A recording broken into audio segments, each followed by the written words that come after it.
అదరగొట్టే కారం రంగు రుచి ఆచి కారం పొడి. జూబ్లీహిల్స్ ఎన్నికల ఫలితాలపై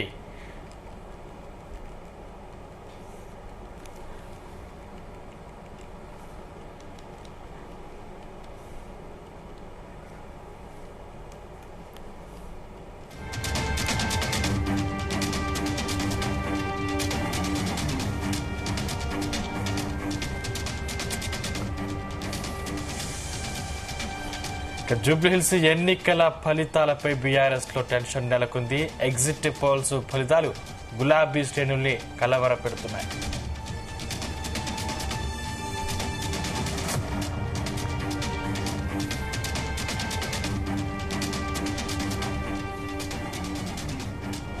ఈ ఉప ఎన్నికను బీఆర్ఎస్ వర్కింగ్ ప్రెసిడెంట్ కేటీఆర్ ఎంతో ప్రతిష్టాత్మకంగా తీసుకున్నారు. పార్టీ అభ్యర్థి మాగంటి సునీత తరపున విస్తృతంగా ప్రచారం చేశారు. అటు గులాబీ నేతలంతా జూబ్లీహిల్స్ లో పార్టీ గెలుపు కోసం ఎంతగానో శ్రమించారు. అయితే మెజార్టీ ఎగ్జిట్ పోల్స్ కాంగ్రెస్ కు అనుకూలంగా రావడంతో బీఆర్ఎస్ ఉక్కిరి బిక్కిరి అవుతోంది. ఒకవేళ తాము ఊహించని ఫలితం రాకుంటే తానే పూర్తి బాధ్యత తీసుకుంటానని ఇప్పటికే కేటీఆర్ స్పష్టం చేశారు. అయితే ఎగ్జిట్ పోల్స్ అంచనాలు తప్పి గులాబీ జెండా ఎగరాలని బీఆర్ఎస్ కార్యకర్తలు ఆశగా ఎదురు చూస్తున్నారు. రైట్, ఇదే అంశానికి సంబంధించి మరిన్ని డీటెయిల్స్ మా చీఫ్ న్యూస్ కోఆర్డినేటర్ రాధాకృష్ణ అందిస్తారు. రాధాకృష్ణ. Good afternoon Sunitha. నిన్న జూబ్లీహిల్స్ జరిగినటువంటి ఉప ఎన్నికల్లో ఫలితం ఎలా ఉండబోతుంది అని చెప్పేసి బీఆర్ఎస్ శ్రేణుల్లో ఒక ఉత్కంఠ నెలకొంది, ఒక ఆందోళన నెలకొంది అని చెప్పవచ్చు. సో నిన్న సాయంత్రం వెలువడ్డ ఎగ్జిట్ ఫలితాలు ఏదైతున్నాయో, ఎగ్జిట్ పోల్స్ ఏ ఉన్నాయో అన్నిలో దాదాపు మెజార్టీ 90% అంతా కూడా వన్ సైడ్ గా కాంగ్రెస్ గెలవబోతా ఉంది. 8,000 నుంచి 10,000 మధ్య మెజార్టీతో గెలవబోతుందని చెప్పేసి సర్వేలన్నీ కూడా చెప్పాయి. ఎగ్జిట్ పోల్స్ లో కూడా అదే రిపీట్ అయింది. సో ఈ నేపథ్యంలో క్యాడర్ లో మాత్రం ఒక టెన్షన్ వాతావరణం, ఉత్కంఠ వాతావరణం నెలకొంది. సో 14వ తేదీ ఎల్లుండి శుక్రవారం రోజు ఈ యొక్క ఫలితాలు రాబోతా ఉన్నాయి. సో ఫలితాలు ఎలా ఉండబోతున్నాయి, ఈ ఫలితాలకు సంబంధించి ఏమైనా మార్పులు ఉండబోతాయా, బీఆర్ఎస్ పార్టీలో ఎలాంటి పరిస్థితులు ఉత్పన్నమయ్యే అవకాశం ఉంది అని చెప్పేసి ఒక ఆందోళన, ఒక టెన్షన్ మాత్రం బీఆర్ఎస్ శ్రేణిలో ఉంది. అయితే ఒకవైపు బీఆర్ఎస్ శ్రేణిలో ఇట్లాంటివి ఉంటే క్యాడర్ లో ఒక రకమైన టెన్షన్ ఉంది. అదే సందర్భంలో లీడర్లు మాత్రం పూర్తి స్థాయిలో ఒక భరోసాతో ఉన్నారు. ముఖ్యంగా కేటీఆర్ కావచ్చు, ఎవరైతే మొత్తంగా కూడా జూబ్లీహిల్స్ ఉప ఎన్నికల్లో బాధ్యతలు ఆయా డివిజన్లకు 7 డివిజన్లకు బాధ్యతలు వహించారో, బాధ్యతలు తీసుకున్నారో, ఇన్ఛార్జీలుగా ఉన్నారో ఆ ముఖ్య నేతలు మాత్రం పూర్తి స్థాయిలో కొంత సానుకూల దృక్పథంతో ఉన్నారు. ఖచ్చితంగా జూబ్లీహిల్స్ ఉప ఎన్నికల్లో ఖచ్చితంగా తమదే విజయం అని చెప్పేసి కూడా ఇప్పటికీ చెప్తా ఉన్నారు. ఎందుకు అంటే నిన్న ఎగ్జిట్ పోల్స్ ఫలితాలు వచ్చినప్పటికీ గ్రౌండ్ లో అలాంటి పరిస్థితి లేదు.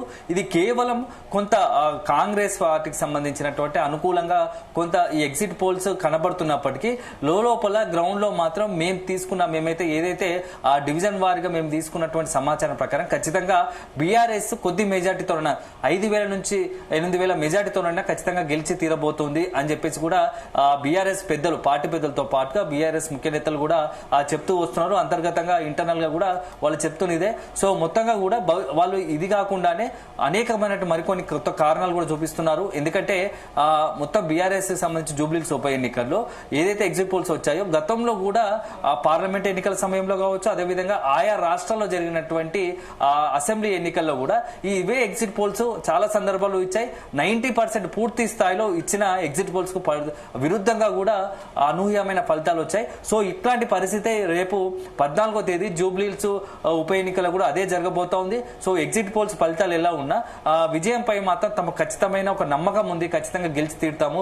ఎందుకంటే వాళ్ళు మొదటి నుంచి చెప్తా ఉన్నారు, బీఆర్ఎస్ సంబంధించి ముఖ్యంగా బీఆర్ఎస్ అధినేత మాజీ ముఖ్యమంత్రి కేసీఆర్ పైన మొత్తంగా కూడా జూబ్లీహిల్స్ సంబంధించి నియోజకవర్గ ప్రజలకు ఒక పూర్తి స్థాయి విశ్వాసము, అభిమానము బీఆర్ఎస్ పార్టీ పట్ల ఒక సానుకూల దృక్పథం ఉంది. అదే సందర్భంలో ఇప్పుడు మాగంటి గోపీనాథ్ చేసినటువంటి కార్యక్రమాలు కావచ్చు, మాగంటి గోపీనాథ్ సంబంధించినటువంటి ఒక పాజిటివ్ పేరు ఏదైతే ఉందో అది ఖచ్చితంగా సునీతకు, ఎవరైతే బీఆర్ఎస్ అభ్యర్థిగా ఉన్నారో మాగంటి సునీతకు ఖచ్చితంగా వర్కౌట్ అవుతుంది. అదే ఆమె మాగంటి సునీతకు బీఆర్ఎస్ పార్టీ గెలుపుకు ఖచ్చితంగా కారణం కాబోతుంది అని చెప్పేసి చెప్తూ ఉన్నారు. అయితే ఇక్కడ కొంత ఇంకో రకమైన లీడర్ చెప్పేది కొంత వాతావరణం ఏంటంటే కొంత అక్కడ నిన్న మొత్తం కూడా కనబడింది. మొదట ఏదైతే 6-7 గంటలకు పోలింగ్ స్టార్ట్ అయిందో, పోలింగ్ స్టార్ట్ అయిన క్రమంలో 12:30 గంటల వరకు కూడా పూర్తి స్థాయిలో కొంత బీఆర్ఎస్ శ్రేణులు కొంత అలర్ట్ అయ్యి ఉంటే బాగుండేది.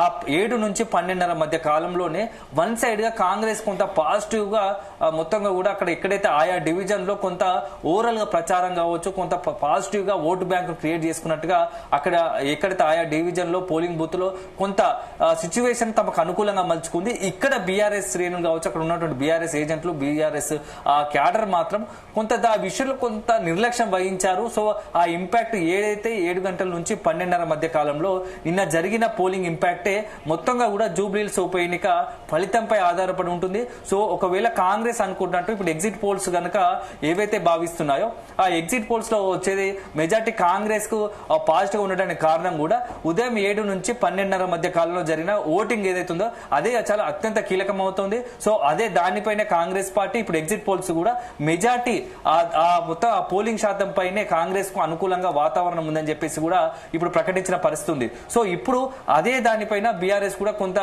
ఆందోళన చెందుతోంది. సో అక్కడ ఆ సమయంలో మనం కొంత యాక్టివ్ గా ఉండి దానికి బీఆర్ఎస్ కూడా ఓటు బ్యాంకును క్యాచ్ చేసుకునే పనిలో ఉంటే అయిపోయేది అని చెప్పేసి కూడా కొంత బీఆర్ఎస్ సంబంధించి ఆ నేతల్లో ఒక ఆలోచన ఇప్పుడు మొదలు ఇంటర్నల్ గా అంతర్గతంగా వాళ్ళు మాట్లాడుతున్న పరిస్థితి కనబడుతోంది. ఒకవేళ కనుక ఇప్పటికే ఆ కేటీఆర్ కూడా జూబ్లీహిల్స్ ఉప ఎన్నికకి సంబంధించి మొత్తం కూడా రివ్యూ చేస్తున్నట్టు తెలుస్తోంది. ఇంటర్ నుంచి కూడా ఆయా డివిజన్ కావచ్చు, ఆ డివిజన్ సంబంధించి పూర్తి స్థాయిలో పోలింగ్ బూత్ నుంచి పూర్తి స్థాయి సమాచారం తీసుకుని ఎప్పటికప్పుడు మానిటరింగ్ చేస్తా ఉన్నారు. ఇప్పటి వరకు అయిన ప్రకారం చూస్తే ఇప్పటికీ తమ ఖచ్చితంగా ఎగ్జిట్ పోల్స్ కు ఏవైతే ఉన్నాయో దానికి పూర్తి స్థాయిలో అనూహ్యంగా ఫలితం రాబోతుంది, బీఆర్ఎస్ కు విజయం దక్కబోతుంది అని చెప్పేసి కూడా కేటీఆర్ కొంత విశ్వాసంతో ఉన్నారు. సో పార్టీ శ్రేణులు, పార్టీ ముఖ్య నేతలు కూడా కొంత భరోసాతో ఉన్నారు. అయితే ఇక్కడ మనం ఒక చాలా ఆసక్తికర అంశం ఏంటంటే చెప్పదగింది ఏంటంటే హైదరాబాద్ కు సంబంధించినటువంటి బీఆర్ఎస్ ముఖ్య నేతలు ఎవరు కూడా నిన్న మొన్న కొంత ఇక ఉప ఎన్నికకు సంబంధించి యాక్టివ్ గా ఉండలేదు, యాక్టివ్ గా ఎందుకు లేరు అనేది ఒక చర్చ బీఆర్ఎస్ లో జరుగుతూ ఉంది. ముఖ్యంగా బీఆర్ఎస్ సంబంధించి ఉప ఎన్నికలు ఇన్ఛార్జీలు కావచ్చు, ముఖ్య నేతలు అంతా కూడా జిల్లాలకు సంబంధించి వారు ఉన్నారు. జిల్లాలకు సంబంధించిన నేతలు, మాజీ మంత్రులు చాలా పూర్తి స్థాయిలో ఆ తమ ఎన్నిక అన్నట్టుగా భావించి ఇక్కడ మొత్తంగా కూడా పనిచేశారు బీఆర్ఎస్ శ్రేణులు. అదే సమయంలో హైదరాబాద్ సంబంధించినటువంటి బీఆర్ఎస్ కీలక నేతలు కావచ్చు, మాజీ మంత్రులుగా ఉన్నవారు కావచ్చు మాత్రం తమకు పట్టనట్టుగా ఉన్నారు. సో బీఆర్ఎస్ సంబంధించినటువంటి హైదరాబాద్ కీలక నేతల అనుచరులు కూడా పూర్తి స్థాయిలో ఎన్నికల్లో పనిచేయలేదు అనేది ఒక చర్చ ఆ తెలంగాణ భవన్ లో జరుగుతూ ఉంది. సో కొంత కాంగ్రెస్ కి ఏమైనా అనుకూలంగా పనిచేశారా? ఎందుకంటే మనం నిన్న మొత్తంగా కూడా చూస్తే ఎన్నికల్లో బీఆర్ఎస్ కు చాలా మంది చెప్పేది ఏంటంటే బీఆర్ఎస్ కు వ్యతిరేకంగా ఫలితం ఎందుకు రాబోతుంది అనేదంట విశ్లేషణ మెజార్టీగా ఏజెంట్లు కొంత ఆ కాంగ్రెస్ పార్టీకి సానుకూలంగా పనిచేశారు, కాంగ్రెస్ పార్టీకి అనుకూలంగా పనిచేశారు బీఆర్ఎస్ ఏజెంట్లు. సో పార్టీని పట్టించుకోలేదు అనేది ఒక చర్చ పెద్ద ఎత్తున జరుగుతుంది. దానికి కారణం ఏంటంటే ఇక్కడ ఏదైతే మొదటి నుంచి కూడా హైదరాబాద్ లో కొంత సీనియర్ లీడర్లు కావచ్చు, హైదరాబాద్ సంబంధించి కీలకమైన నేతలుగా ఉన్న అందరూ కూడా కొంత ఈ యొక్క జూబ్లీహిల్స్ ఉప ఎన్నికకు సంబంధించి కొంత నిర్లక్ష్యంగా ఉన్నారు. మాకెందుకులే దీంతో ఈ ఉప ఎన్నికతో తమకేం సంబంధం లేనట్టుగా, తమకు పట్టనట్టుగా ఉన్నారు.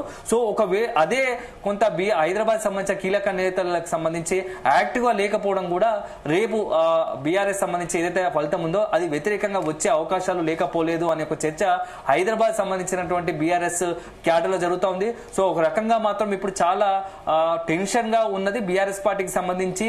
ఒకవేళ ఉప ఎన్నిక ఫలితాలు సానుకూలంగా వస్తే మాత్రం నెక్స్ట్ ఎన్నికల్లో పూర్తి స్థాయిలో ఏ ఎన్నిక జరిగినా అది బీఆర్ఎస్ కు వన్ సైడ్ గా బీఆర్ఎస్ సానుకూలంగా ఫలితాలు వచ్చే అవకాశం ఉంది. అదే సందర్భంలో మాత్రం ఏదైనా వ్యతిరేకంగా ఫలితం వస్తే దాని ప్రభావం ఎలా ఉంటుందో కూడా క్యాడర్ లో అప్పుడే చర్చ జరుగుతూ ఉంది. ఎందుకంటే ఇప్పటికే బీఆర్ఎస్ వర్కింగ్ ప్రెసిడెంట్ గా ఉన్నట్టు కేటీఆర్ తానే పూర్తి స్థాయిలో బాధ్యత వహిస్తానని చెప్పేశాడు. సో మరి తర్వాత బీఆర్ఎస్ అధిష్టానం ఎలాంటి నిర్ణయం తీసుకోబోతా ఉంది? సో బీఆర్ఎస్ సంబంధించి ఎందుకంటే వరుసగా హైదరాబాద్ సంబంధించినటువంటి పరిధిలో రెండో ఉప ఎన్నిక, ఒకవేళ ఆ ఉప ఎన్నిక ఫలితంగా తేడాగా వస్తే, వ్యతిరేకంగా వస్తే మాత్రం ఖచ్చితంగా కొంత పార్టీకి హైదరాబాద్ లో కొంత నష్టం జరిగే అవకాశం ఉంటుంది. ఎందుకంటే త్వరలోనే జిహెచ్ఎంసీ ఎన్నికలు రాబోతున్నాయి. సో జిహెచ్ఎంసీ ఎన్నికలకు ముందు సంబంధించి ఒకవైపు కంటోన్మెంట్ ఉప ఎన్నికలు సో గతంలో జరిగింది. కంటోన్మెంట్ ఉప ఎన్నికల్లో కూడా బీఆర్ఎస్ సిట్టింగ్ స్థానాన్ని కాంగ్రెస్ కైవసం చేసుకుంది.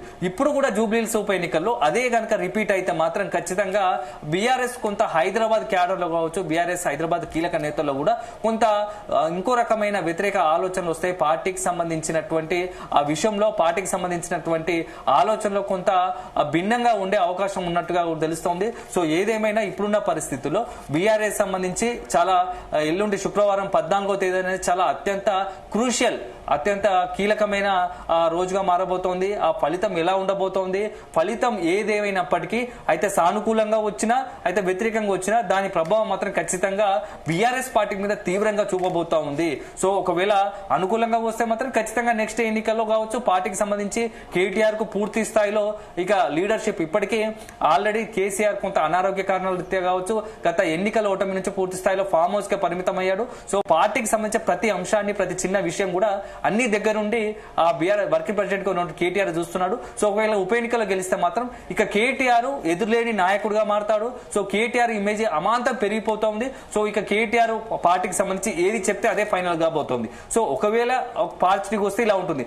అదే సందర్భంలో కనుక బీఆర్ఎస్ కి సంబంధించి ఏదైనా ఫలితం వ్యతిరేకంగా వస్తే మాత్రం ఖచ్చితంగా కేటీఆర్ కొంత రాజకీయంగా వ్యక్తిగతంగా కూడా ఇబ్బందికర పరిస్థితి రావచ్చు. ఎందుకంటే నిన్న మొన్నటి వరకు ఎవరైతే పార్టీకి సంబంధించి కొంత పాజిటివ్ గా ఉన్న నేతలు కూడా విత్ ఇన్ ద బీఆర్ఎస్ లోనే పార్టీకి వ్యతిరేకంగా గలం విప్పే అవకాశం ఉంటుంది. కేటీఆర్ పట్ల కొంత వ్యతిరేకంగా మాట్లాడే అవకాశాలు కూడా లేకపోలేదని ఒక విశ్లేషణలు వస్తున్నాయి. సో ఇప్పటికీ అయితే మరొక అంశం ఏంటంటే బీఆర్ఎస్ పార్టీకి సంబంధించి మొత్తంగా కూడా జూబ్లీహిల్స్ ఉప ఎన్నికల్లో పడ్డ ప్రతి ఓటు కూడా కేసీఆర్ సంబంధించి కేసీఆర్ సీఎంగా ఉన్నప్పుడు చాలా బాగుండేది, అదే సందర్భం బీఆర్ఎస్ హయాంలో బాగుండేది అని చెప్పేసి కేసీఆర్ కు అనుకూలంగా ఎక్కువ పెద్ద ఎత్తున పడ్డ ఓటు కూడా ఇప్పుడు దాదాపు మాగంటి సునీతకు పడ్డ ఓట్లో మెజార్టీ సింహభాగం 70-80% అంతా కూడా కేవలం కేసీఆర్ అనే ఒక నేమ్ తో కేసీఆర్ అనే ఒక వ్యక్తి కారణంగానే కేసీఆర్ కి అభిమానం సంబంధించే పడ్డ ఓట్లుగా బీఆర్ఎస్ కు భావిస్తున్నారు. సో అదే సందర్భంలో ఇక బీఆర్ఎస్ సంబంధించిన లోకల్ లీడర్లు కావచ్చు, బీఆర్ఎస్ సంబంధించినటువంటి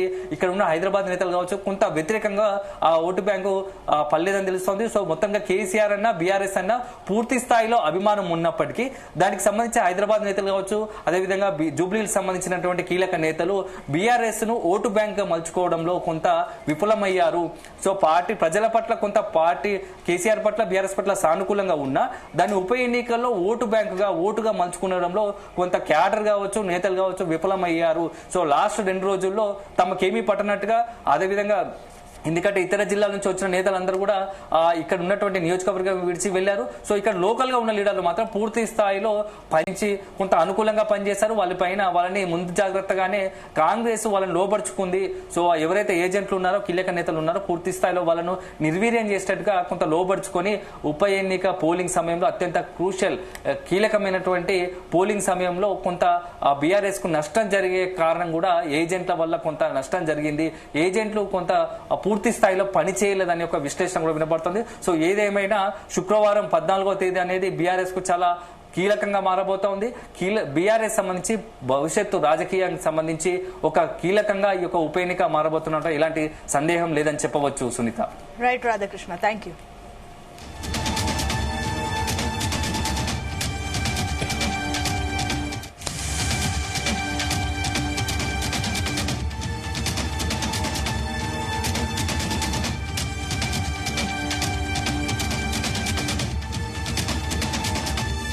గుమగుమల వంటలే తెరకొట్టే కారం రంగు రుచి ఆచి కారం పొడి.